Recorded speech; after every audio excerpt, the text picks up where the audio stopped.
চট্টগ্রাম বন্দর ব্যবস্থাপনায় বিদেশি হস্তক্ষেপ এবং রাখাইন করিডোর চালুর উদ্যোগ বন্ধের দাবিতে নারায়ণগঞ্জ, কুমিল্লা ও ফেনীতে রোড মার্চ ও প্রতিবাদ সমাবেশ করেছে জাতীয় সমাজতান্ত্রিক দল জাসদ। সকাল 10টায় ফেনীর কেন্দ্রীয় শহীদ মিনারে এক সংক্ষিপ্ত সমাবেশ করে লং মার্চে অংশ নেওয়া বিভিন্ন বাম সংগঠনের নেতাকর্মীরা। এ সময় বক্তারা অভিযোগ করে দেশকে টুকরো টুকরো করে বিক্রি করে দেওয়ার ষড়যন্ত্র চলছে। চট্টগ্রাম বন্দর ও রাখাইন করিডোরের পরিকল্পনা জাতীয় স্বার্থের পরিপন্থী বলেও মন্তব্য করেন বক্তারা। চট্টগ্রাম বন্দর ও করিডোর নিয়ে যে কোনো আপোষ দেশের জনগণ মেনে নেবে না বলেও জানান বক্তারা।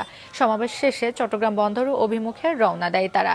এর আগে গতকাল কুমিল্লায় লং মার্চ করে জাসদ। গতকাল সকালে ঢাকার জাতীয় প্রেস ক্লাব থেকে রোড মার্চ শুরু হয়।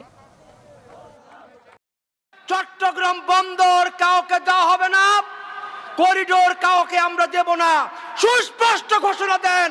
তা না হলে কিন্তু অতীতে যারা ছিল তারা ঠেলা সামলাইছে, সেই ঠেলা আপনাকেও সামলাইতে হবে।